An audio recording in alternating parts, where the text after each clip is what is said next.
So, gentlemen, really, really excited to be able to share with you today um, about being triggered. Um, when my wife is triggered, what do I do?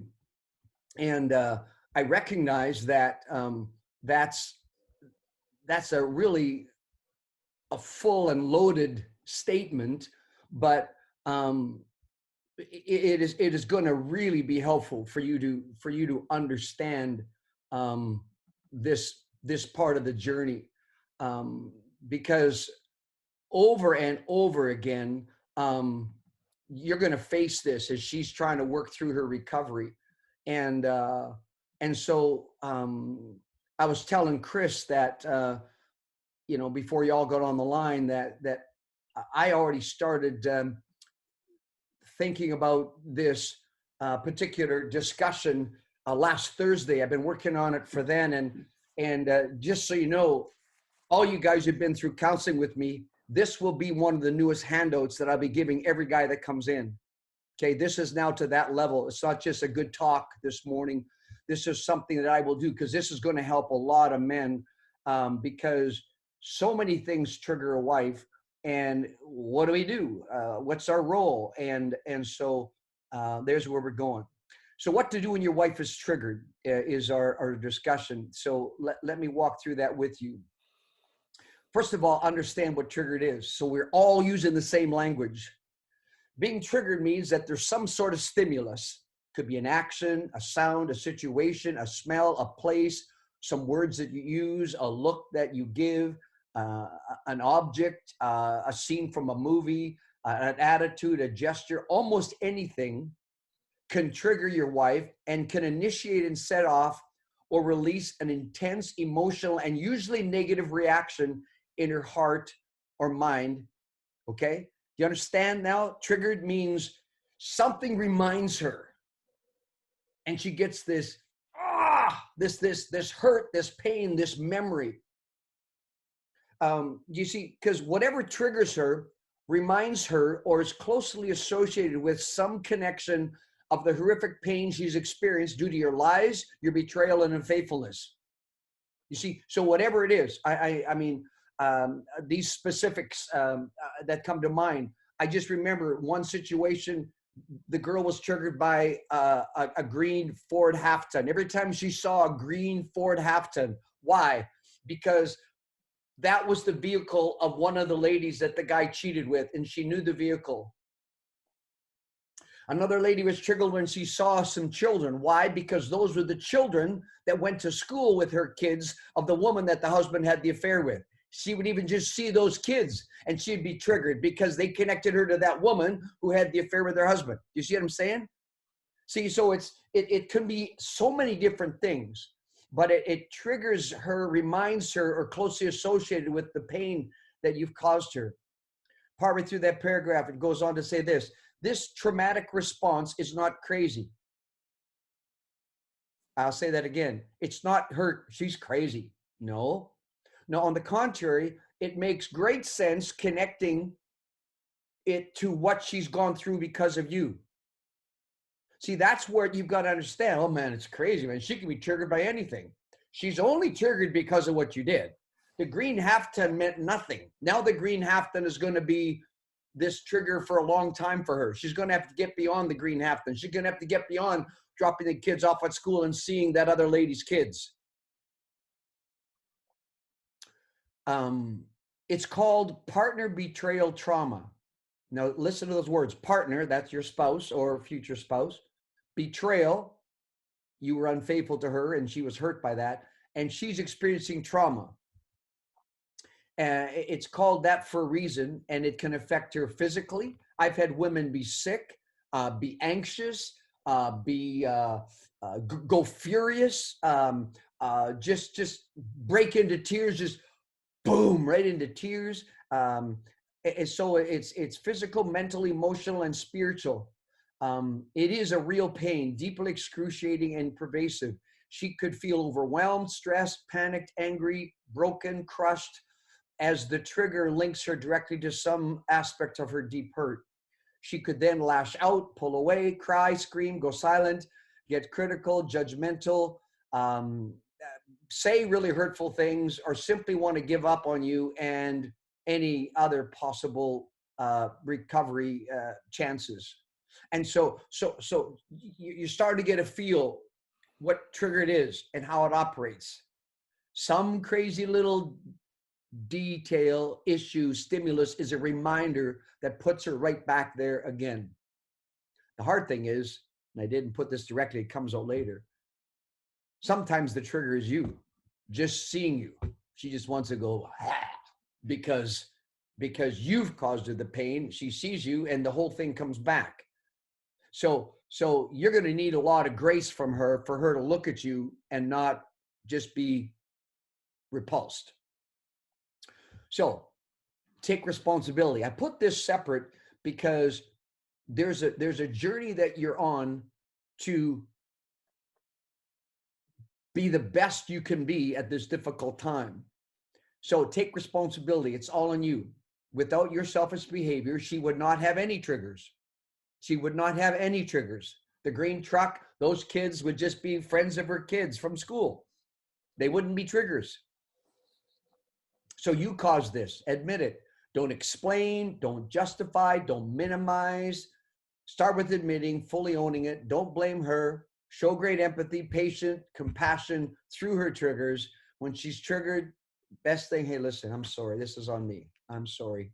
Yeah, I get it. I'm sorry. Shut up. Don't say anything more. You caused it. You own it. So how do we handle her triggers? Now, this is a pretty detailed, now it's not step by step, because to be honest, these are not in any profound order. You got to make sure you do number one first, then number two. There's a collection of strong principles that the more these you have in place, the more you're going to handle your wife's triggers good. So we'll walk through these. Number one, responding to her triggers has to be about her. Now that's going to be hard because the addiction has been so selfish focused. It's always been about you. So now with you thinking about, oh my goodness, I don't like how this feels. That's not going to help her to keep thinking like that about that green truck or whatever. Like don't be figuring. Responding to your triggers has to be about her. Don't try to question her triggers, explain her triggers away. Don't get confused about, I don't know how the green truck connects. What? Why are you triggered by that? Like, don't be going there. Because for her, the trigger is real. It makes sense to her. And be careful in showing some form of exasperation. You know what exasperation is? That's going, and you give the impression that, oh brother, here we go again. Okay. Yeah. So when you do any of these things, it's full on to your selfishness. Your response is all about you. And we got to get you over yourself. So number one, it's about her. Number two, be patient. When you're impatient, it's all about you. Chris is a pretty solid gentleman, and he's going to let me tell the story. I'll buy you coffee later if needed. But Chris hid his porn addiction for many years. And if I said to him, you need to be patient with your wife for as long as you hid this, he'd have a few years ahead. I see him smiling and nodding. You see, right now, patience isn't measured by, golly, it's been 6 weeks. How much longer? Oh my goodness, that is so about you, right? Yes, it hurts when she is triggered. It hurts you. It brings up your guilt, your shame again, and you don't want to go back there, but be a man, carry her pain with her. It's pain you caused. Working through triggers is part of her journey, and it's part of your journey too. Patiently carry the burden you gave her. Help her carry that burden. Be patient. 3, listen. Don't talk. I was talking to a couple in Ontario recently, and they would come out and do a sexual addiction intensive with me, except COVID has put some limits on that. So they were planning to come out for an entire 5-day intensive with me. And so I've been working with them, for a couple hours every week or so. And, but she just says, every time I get triggered, he just has got to talk. He's got to tell me this. He's got to explain that. I just mentioned that I'm kind of triggered by this. And then he goes off, he quits listening to me. And she says, I would feel cared for if he just listened to the rest of my story. And he goes, oh my goodness, I guess I do that, don't I? Yeah, she said he does.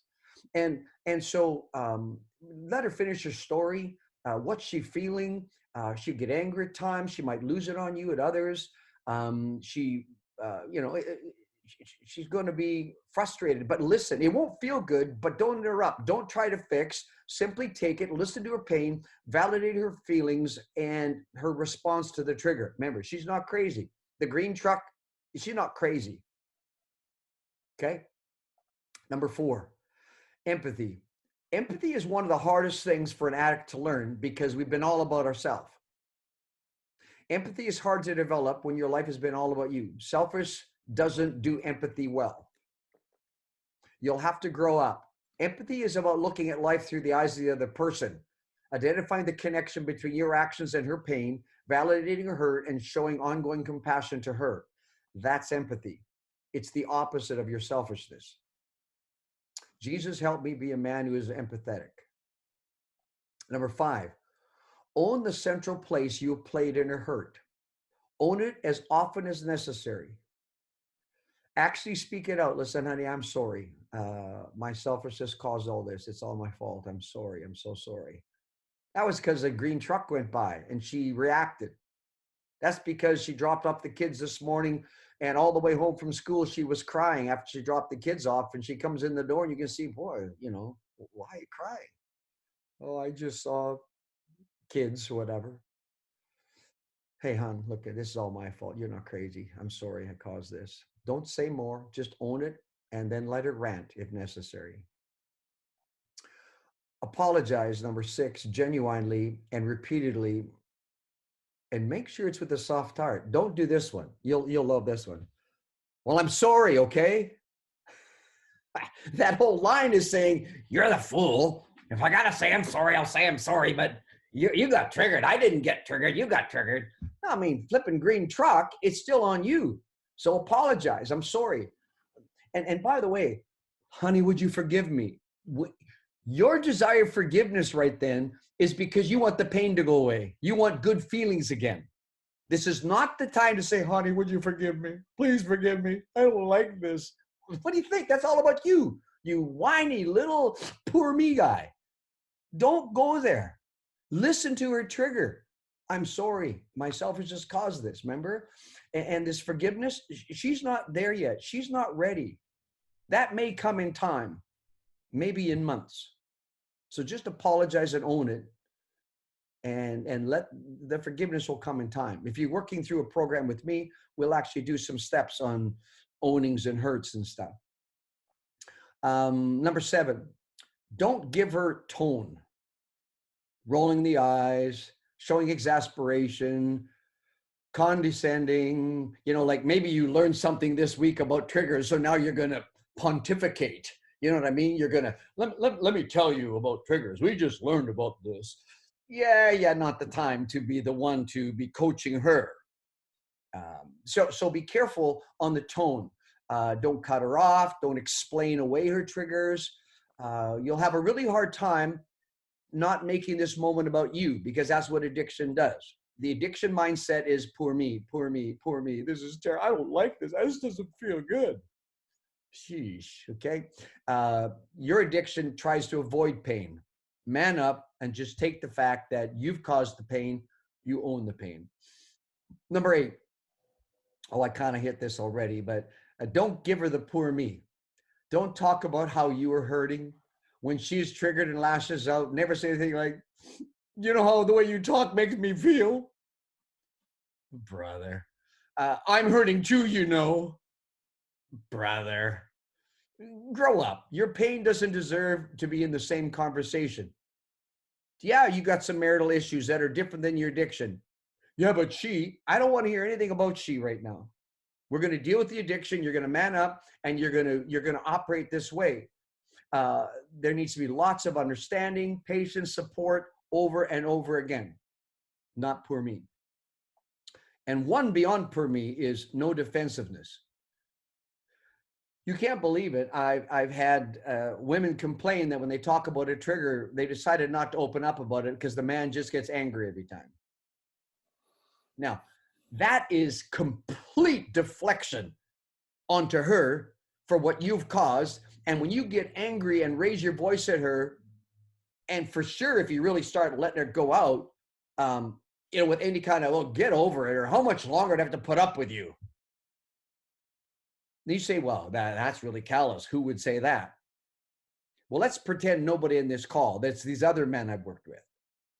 It's these other guys. They're really dogs, okay? But it's funny how this frustration comes out in the form of defensiveness. No backlash for her being triggered.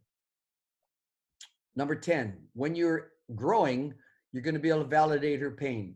Appreciate the trauma recovery journey. Show understanding. She didn't bring this on you guys. Just seek to care for her heart. Listen to her heart. Listen to her heart. What's her heart saying? I'm just afraid. I just hurt right now. I just feel that you left me. I just listen to her heart and validate her pain. You know, green truck, kids at the school, you know, it could be anything, right? Matter of fact, I've had at least a half a dozen women say, when he picks up his phone, it triggers me. Why? Because she knows that it was on your phone that you did some junk. So you're just picking up your phone. When you come into the room, or she comes into the room and you go like this and just kind of put your phone away. She said, oh, brother, what was you doing? She's triggered because this was an entry gate to your problem. And so you know, you gotta look for ways to get beyond that. You know, like matter of fact, the next thing you maybe need to do is just when she comes in the room, instead of doing this, just take the phone and put it on the table in front of you. So you're not trying to pull away, you're actually putting it out. See, this is how to actually find ways to counteract the triggers where you're even part of them. Number 11, comfort her only when she is ready. Don't push your care on her, you know, like you're, well, listen, you know, this is hard for me to love you through this, you know, this is, you know, I'm doing my best and, you know, I just want to help. I mean, golly, do you have to reject me? Well, you know, anytime there's that talk, again, it's all about you, right? And so what we're trying to recognize is my comfort, like even, you know, can I give you a hug? No, you beep. You can't give me a hug. You're causing this pain. So right now, you know, the whole hug thing is always ask, hey, listen, my heart's saying, I'm really sorry. I'd like to give you a hug. You let me know when you're ready for that hug. Just say, hey, I could use a hug. I'll be there for you. I'm really sorry. I'm really sorry. But always ask permission on that one. Number 12, give her space. She may need alone time. She actually may leave you.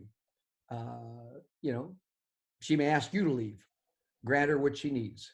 Just seeing you may be the trigger. Be okay with her being alone to recover.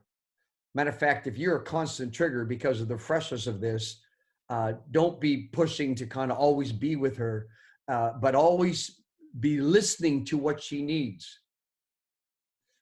Yeah, listen, be okay with her understandable rejection of you. This is going to hurt, but you got to carry it well. She needs space. She wants to reject you because you've caused so much pain. Why would she want to be near you? She's never had more pain in her life than what you caused. And you want her to kind of, oh, can't you just forgive me? Give me a hug. And she give me a hug. Get away. I need space. Matter of fact, most of the time they suspected that there was something going on here and you didn't have man to deal with it early enough. You just kept making excuses, and pretty soon your inability to deal with this or to take it seriously caused her to give up. And I know that's true of a variety of you on this call. Number 13, ask genuinely with a humble heart. And you see, when I said humble heart, it's the whole tone again. Because if you do this one, all right, what do you need? You hear exasperation, right? Hey, listen, what do you need from me? What do you need right now? and then listen. Do what you can to show that you're listening. Do what you can to lighten her load. You know, hey, listen, can I just do this for you? Can I help? Ask her if it's okay. Would it help right now if I just took the kids for an hour and just took off and just gave you some time? You know, would it help if I came over and did this or that? Always move with her permission. Don't lunge in, oh, I'm just doing this to help you, but she doesn't want that. She's saying, time out, get out of my space. Don't touch the laundry. I don't give a rat's about the laundry right now. And you're trying to help me. And I don't want that right now. So ask her, hey, listen, what do you want to go for a walk? Just let me, I'll make supper. I'll, you know, whatever. Right. So just, what do you need from me? That is a really good line, by the way. Just make sure the tone's right. Hey, listen, you've owned it. I'm sorry. What do you need from me? And then listen and do your best to meet that. Number 14, really really important, this one. Recommit your life to God. Ask him to change you, period. Confess your mess to him. Seek his forgiveness. If you have not got on your knees with a brother to say, pray with me, I want to recommit my life to the Lord, I want to ask for his forgiveness. So you've not actually taken a step like that and done that, you still need to do that. Being right with God is not just, I know God forgives. Yeah, I'm trusting God for forgiveness. No. Get on your knees, a brother beside you, and ask God to forgive you specifically for the ways that you sinned, for the ways you've hurt your wife and family. Pray that through with a trusted brother. And then pray for your wife that God would give her what she needs in her recovery from your addiction. God, would you give my wife what she needs? And it might mean time away from you. But you see, if you pray only, God, I pray that we'll get back together, then it's all about you again. Even your prayer is manipulative. Now, listen, God, would you give me another chance? That's okay. But pray that God would meet her what she needs in the recovery. Ask God for another chance with her, but then live like you're your own answer to prayer. Did you hear that? God, would you give me another chance? But then you do all that you can to be your own answer to prayer there. Be careful in saying, I'll pray for you, honey. Don't come across so holy now that you've made your change. You've caused so much pain. Pray for her genuinely and privately, and don't come across as somehow spiritual. That'll make her nauseous. And then number 15, love her best by dealing with your stuff. The greatest gift that you 20 men can give your spouse or future spouse is really getting this behind you. Focus on your goal of a transformed and pure life. That's the goal. That's what caused all this. That's your greatest gift to her. Love her by nailing your recovery. Nail your recovery. If there's something else to listen to, something else to read, something else to do in the workbooks, you know, when you're doing one of the steps every 6 months, 6 years is going to get you to a better place, as opposed to, you know, committing to, okay, I'll do at least one step a month, or whatever. Then in a year, you've gone through the 12-step process, right? And some of you don't even have the material yet, okay? We can get you that, you know, the information about that. I think it's likely on WhatsApp, and Chris, you can put it up again. Thanks, bro. He is so good. Yeah, good. Anyway, but that's your greatest gift, nailing your recovery. Work hard to deal with your own triggers. You see, you got triggers that pull you into the addiction again. You need to note your triggers. It could be places. One guy I worked with, he would go off track when he drove home from work because there was a certain establishment that he used to stop into to view crap. And I just said, well, that's easy. From now on, coming home from work, you cannot drive down that street ever again. That street does not belong to you. In Jesus' name, you got to take another route home. You cannot go down that street, you see? And so he's going to deal with whatever triggers he has. So whatever triggers you, you've got to know, understand, and be working on your addiction. Do your work faithfully for at least 12 months. Love her by making genuine changes, not managing image. The addict will try to look good. He'll try to manage image. He'll try to come across like he's doing all this stuff. And if you're lying again about even what your addiction is doing, there's no difference between lying to her about your addiction or lying to her about your recovery. You're lying to her. You're breaking trust. And so don't play new games. Put your, your shoulder to the wheel and get working. Love her by making changes, not managing image. Don't be a pretender. Remember, boys make excuses, men make changes. Do your work. And that's going to anchor her, knowing that you really, really are changing. So now when your wife is triggered, you have a mental understanding of what a trigger really is. It might be good to try to find out what triggers her. Because if it's the green truck and you see it and you know she sees it, you can just reach your hand out and put your hand on her leg and say, honey, I'm sorry, it's me. And she knows and you know that the green truck's a trigger. You see what I'm saying? You could be aware of her triggers, take note of those triggers.